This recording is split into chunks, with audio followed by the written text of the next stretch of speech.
hold on to your hats, Outlaw fans, because Billy the Kid Season 3, Episode 5 is a non-stop roller coaster, packed with dramatic standoffs, desperate choices, and a jailbreak that changes everything.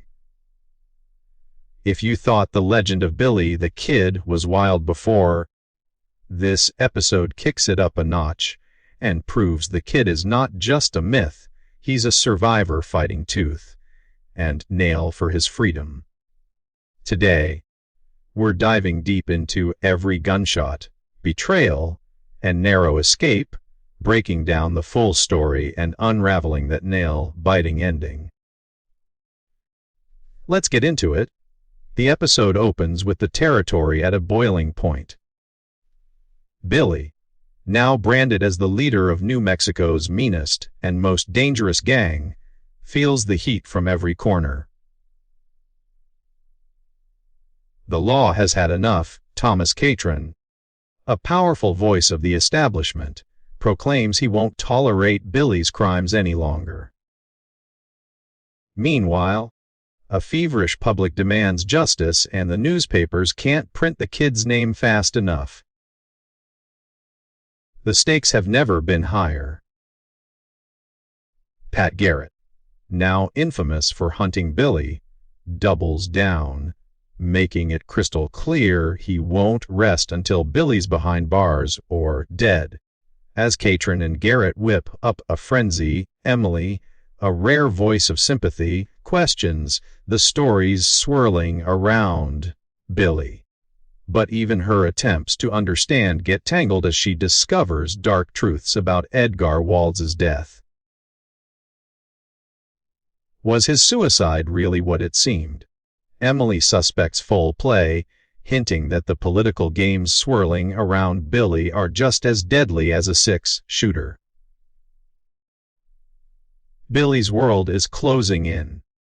He struggles with guilt, aware that every choice he makes hurts someone close to him. While his friends debate whether to run or fight, Billy faces impossible odds. Dulcinea, his loyal companion, is sent away for her own safety with Juan, while Billy, George, Jesse, and a few others stick to the road, knowing any wrong turn could be their last. The tension erupts as Pat Garrett finally corners Billy in a tense shootout. The lawmen surround the house. Bullets fly. Charlie, Billy's trusted friend, is wounded. Olinger threatens to kill Billy outright, but the kid's not beaten yet. It's a brutal showdown where everyone knows it won't end peacefully. Outgunned and caught, Billy and his crew are taken, and the kid faces trial for a murder that changed Lincoln County forever. Inside the courthouse, Judge Bristol sentences Billy H. Bonney to death for killing Sheriff Brady. With icy finality, the verdict is sealed. Billy, stoic but clearly worn down, doesn't offer a defense, not because he's guilty, but because he knows nothing will sway the powers determined to see him hang. As Pat Garrett takes custody of Billy, the stage is set for one of the most famous escapes in Old West history. Garrett's forced to leave Lincoln temporarily, collecting the official death warrant from Santa Fe. In his absence, he leaves the volatile Bob Olinger and the unlucky James Bell as Billy's guards. Both deputies have a reputation, but they underestimate Billy's cunning and resolve. While Garrett deals with official business, Thomas Catron and Emily spar over justice, nationality, and the future of America. Catron's personal vendetta is laid bare. Billy, for him, is the embodiment of everything wrong with immigrants and outlaws. He plans to revel in Billy's hanging, seeing it as a purification of the country. But Emily pushes back, arguing that America is built by all races, not just one privileged group. This clash of ideals is more than background noise, it's the moral heart pulsing beneath the bullets. Meanwhile, Jesse, once Billy's right-hand man, decides to leave rather than watch his friend hang. It's a gut punch for Billy, who sees allies fall away just when he needs them most. Bell and Olinger pass time in the jail, trading stories until it's time for Billy's bold move. Using sharp wit and perfect timing, Billy tricks Bell with a simple request to use the privy. As soon as Bell's guard drops, Billy seizes his chance, attacking Bell and then Olinger, grabbing weapons as chaos explodes in the courthouse. Shouts echo as Billy fights through the pain, desperation fueling every blow. In the mayhem, both deputies are killed.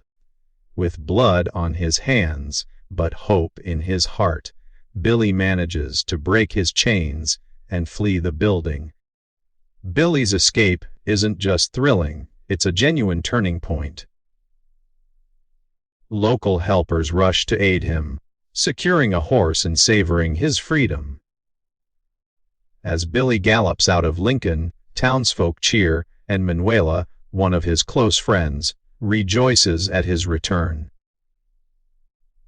Billy is battered but alive, and the legend grows stronger. Back in Lincoln, the fallout is swift and brutal. Garrett returns to find his 2 deputies dead and his prisoner gone. Catron, livid at Garrett's failure, gives him a single month to bring Billy back, dead or alive, or else lose his badge. It's a race against the clock, with every lawman in the territory promised a piece of the bounty. Rallied by the offer of reward and revenge, Garrett assembles a new posse, determined to hunt Billy down. The news spreads like wildfire. Billy killed his guards, and he's not done yet. Rumors swirl that he's vowed to kill Governor Catron, amplifying the panic and the mythos around his name. The lawmen muster. The town's paranoia spikes, and everyone wonders where Billy will strike next.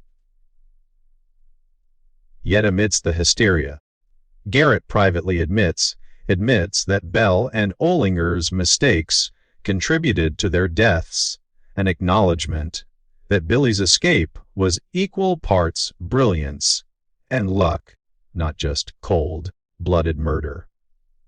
Billy, meantime, reunites with Dulcinea and his loyal friends, but his freedom brings new danger. Garrett's posse storms through Fort Sumner, shaking down everyone who might shelter the kid. Tensions rise as Garrett interrogates locals, desperate to get a lead. Billy realizes that every friend he has is now a target, and he moves on to stay a step ahead, shifting to Pete Maxwell's place for safety. But even Pete is shaken, tired of Garrett's relentless searches. The pursuit grows ever more personal. In the shadows, Emily's investigation into Edgar's death deepens, hinted to be connected to the same corruption swirling around Billy's fate. Catron drills at the shooting range, paranoia feeding into the narrative that Billy's a threat to every powerful man in New Mexico. At episode's end, Billy tries to thank his friends and apologize for putting them in danger. He's ready to leave, knowing Garrett's noose tightens by the day. But before Billy can fully regroup, gunfire shatters the quiet night. Garrett's men move in, hoping to finally catch the kid. We fade out on unresolved tension, with Billy still at large but safety slipping away. In summary, Episode 5 is a masterclass in suspense and Western grit. The show doesn't just dramatize the historical facts, it gives them heart, showing Billy as both hero and outlaw, a young man trapped between loyalty and survival. Garrett's relentless chase, Katrin's vendetta, and Emily's compassionate investigation all swirl together, painting a portrait of the West as wild and chaotic as its legends. Billy's daring escape flips the script, the law rattled and Billy one step ahead. But the danger is far from over. With a war brewing between the kid and Garrett, and everyone he loves caught in the crossfire, you know next week's episode will be even more explosive. So, what did you think of Billy's breakout? Who do you think will turn on the kid next? Or will Garrett ever take him down? Drop your thoughts in the comments below. If you liked this recap, hit that like button, share with your fellow Western fans, and don't forget to subscribe for all the wildest Billy the Kid breakdowns. See you in the next episode.